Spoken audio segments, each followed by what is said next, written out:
Boy noticed the teacher staring at his worn-out shoes with a look of disdain. When he raised his hand to answer a question, the teacher rolled her eyes at him and then turned her attention to a pair of clean leather shoes. George felt a deep sense of disappointment. At lunch, the other kids were gathered around the table, enjoying a delicious meal, while George, from a poor family, struggled to even get by.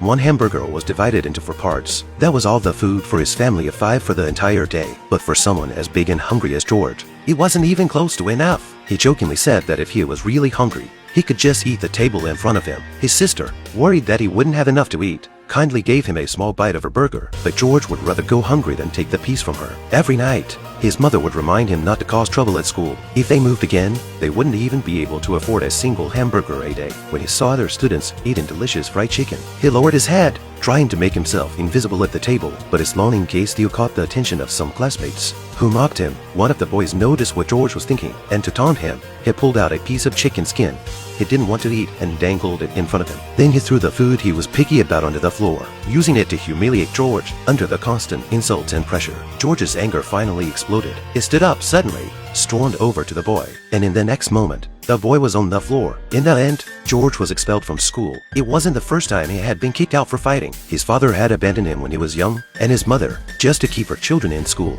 had to move them from place to place. Poverty made it impossible for them to pay rent, and the 5 of them were forced to squeeze into an old, abandoned shack. All they had there was cold and hunger. George grew up in such an environment, but through his own hard work, he managed to become someone impressive.